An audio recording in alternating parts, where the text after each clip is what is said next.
और उस वक्त एक बड़ी खबर मिल रही है, कांग्रेस नेता मिलिंद देवड़ा ने पार्टी से इस्तीफा दे दिया है। ये बहुत बड़ी खबर है। मिलिंद देवड़ा ने ट्वीट कर खुद इसकी जानकारी दी है। लोकसभा चुनाव से पहले महाराष्ट्र कांग्रेस को ये बहुत बड़ा झटका लगता हुआ दिखाई दे रहा है। तो इस वक्त की बड़ी खबर, कांग्रेस से मिलिंद देवड़ा का इस्तीफा, उन्होंने इस्तीफा दे दिया है और महाराष्ट्र कांग्रेस को ये बड़ा झटका है। उन्होंने ट्वीट करके ये जानकारी भी साझा की है। अब लोकसभा का चुनाव बेहद नजदीक है और ऐसे में मिलिंद देवड़ा का ये इस्तीफा जो कि कांग्रेस के लिए बड़ा झटका है। और विवेक गुप्ता ज्यादा जानकारी के साथ फोन लाइन पर हमारे साथ जुड़ चुके हैं। विवेक, क्या ठोस वजह इसकी रही होगी, बताइए।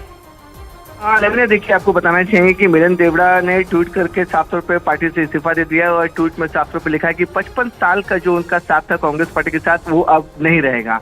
सूत्रों के मुताबिक जो जानकारी मिल रही है कि लोकसभा सीट के लिए साउथ मुंबई के लिए वो चाहते थे कि लोकसभा सीट के उनको नाम कर दिया जाए, लेकिन वहां पर ऑलरेडी उद्धव ठाकरे गुट के जो सांसद है अरविंद सावंत, वहां पर सिटिंग एमपी हैं, तो जो महाविकास अघाड़ी है वो सीट मिलिंद देवड़ा को नहीं देना चाहती थी, जो सूत्रों से जानकारी मिल रही है।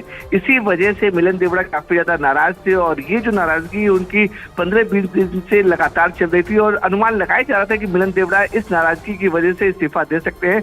और एक और बड़ी खबर सामने आ रही है कि मिलिंद देवड़ा आज एक नई पार्टी में शामिल हो सकते हैं। जो सूत्रों से जानकारी मिल रही है, शिंदे कैंप का हाथ मिलिंद देवड़ा थाम सकते हैं और अभी ये मिलिंद देवड़ा ने ऑफिशियली ट्वीट कर दिया कि वो पार्टी से रिजाइन कर दिए हैं और कुछ देर बाद या फिर कुछ जल्द ही एक नई पार्टी में वो शामिल होने वाले हैं। और जो सूत्रों से जानकारी मिली है कि महाराष्ट्र के सीएम एकनाथ शिंदे की शिवसेना में मिलिंद देवड़ा शामिल हो सकते हैं। ठीक है विवेक, आप हमारे साथ बने रहिए। हमारे साथ न्यूज़ 18 इंडिया के हमारे सहयोगी अरुण भी जुड़ गए हैं, सीधे उनका रुख करते हैं।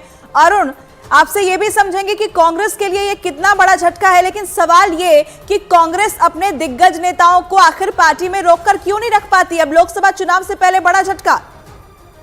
देखिए, कोई भी पार्टी जब कमजोर होती है तो उसके पास देने के लिए कुछ नहीं होता। और जैसा कि विवेक कह रहे थे कि मुंबई की वो सीट जहां से अरविंद सावंत सांसद हैं, वहीं से मिलिंद देवड़ा सांसद बनना चाहते हैं और वो संभव इसलिए नहीं था क्योंकि वो सीट किसी और के पास थी। तो मुश्किल कांग्रेस के सामने है कि उसके पास विकल्प बहुत कम है, अपने नेताओं को देने के लिए उसके पास बहुत कम है। और आज जब भारत जोड़ो न्याय यात्रा शुरू हो रही है, राहुल गांधी कुछ देर बाद इम्फाल लैंड करने वाले हैं और उसी दिन मिलिंद देवड़ा का पार्टी छोड़ना निश्चित रूप से पार्टी के लिए एक बड़ा झटका है। और वो तब भी क्योंकि राहुल गांधी की टीम के मेंबर वो माने जाते रहे और 2 पीढ़ियों से, अगर मुरली देवड़ा की बात करें, उच्च पदों पर रहे पार्टी के लिए, बहुत कई बार उन्होंने मुश्किल परिस्थितियों में पार्टी को संभाला है। तो मुरली देवड़ा और मिलिंद देवड़ा का परिवार अगर कांग्रेस पार्टी से अलग होने की घोषणा करता है और ठीक 2024 के चुनाव के पहले, तो ये बड़ा झटका पार्टी के लिए है और उस दिन जब राहुल गांधी भारत जोड़ो न्याय यात्रा की शुरुआत करने वाले हैं। ठीक है अरुण, बहुत शुक्रिया तमाम जानकारी देने के लिए। आपने दर्शकों को समझाया कि आगे आने वाले परिणाम भी इसके क्या देखने को मिल सकते हैं। विवेक भी लगातार हमारे साथ बने हुए हैं। विवेक, जरा अब आप ये बताइए, 55 सालों का इतना लंबा साथ उन्होंने कांग्रेस का छोड़ दिया है, अगला कदम वो कब उठा सकते हैं और क्या जो प्रॉब्लम उनकी तरफ से जो सोर्सेस बता रहे हैं कि जिस सीट से वो चाहते थे चुनाव लड़ना, क्या किसी दूसरे पार्टी में शामिल होने के बाद ये प्रॉब्लम उनकी सॉल्व हो जाएगी? देखिए लवीना, इसमें देखिए मिलिंद देवड़ा का साफ तौर पर कहना है कि ये अब उनके आत्मसम्मान की लड़ाई थी। वो पहले भी तो साउथ मुंबई की सीट से विधायक एमपी का चुनाव लड़ा था और जीते भी थे, लेकिन उसके बाद पार्टी ने उनको उस जगह की सीट नहीं दी और उद्धव ठाकरे गुट ने उस सीट पर अरविंद सावंत को उतारा। अरविंद सावंत भी जीते, लेकिन वही सीट साउथ मुंबई, जो माना जाता है कि मिलिंद देवड़ा का दावा है कि साउथ मुंबई उनके लिए बहुत इंपॉर्टेंट जगह है और काफी मजबूत सीट है कांग्रेस की।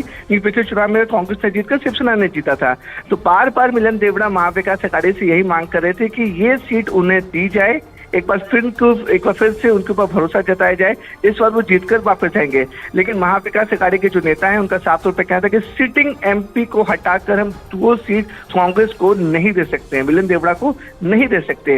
इसी वजह से मिलिंद देवड़ा काफी ज्यादा नाराज थे और जो ये बातें जो है नाराजगी की, वो काफी दिनों से चल रही थी, 15-20 दिनों से चल रही थी और ये अनुमान लगाया जा रहा था कि मिलिंद देवड़ा अपने राजनीतिक करियर में बड़ा कदम उठा सकते हैं, जो उन्होंने आज उठाया। उन्होंने अपने ट्विटर हैंडल से ट्वीट किया और साफ तौर पर कहा कि 55 साल पुराना जो कांग्रेस का नाता था उसे आज वो तोड़ रहे हैं। अब ये ऑफिशियली हो गया कि मिलिंद देवड़ा ने पार्टी से रिजाइन कर दिया, कांग्रेस पार्टी का वो नेता नहीं है। अब सामने जो सूत्रों से जानकारी मिल रही है कि मिलिंद देवड़ा एकनाथ शिंदे कैंप से संपर्क में है और कोई बड़ी बात नहीं है कि वो आज शाम तक या आज दोपहर तक मिलिंद देवड़ा एकनाथ शिंदे कैंप में शामिल हो सकते हैं। तो अपने आप में ये बड़ी खबर है कि लोकसभा चुनाव से पहले इस खबर पर आप अपनी नजर बनाए रखिएगा। फिलहाल बहुत शुक्रिया तमाम अपडेट हम तक पहुंचाने के लिए। तो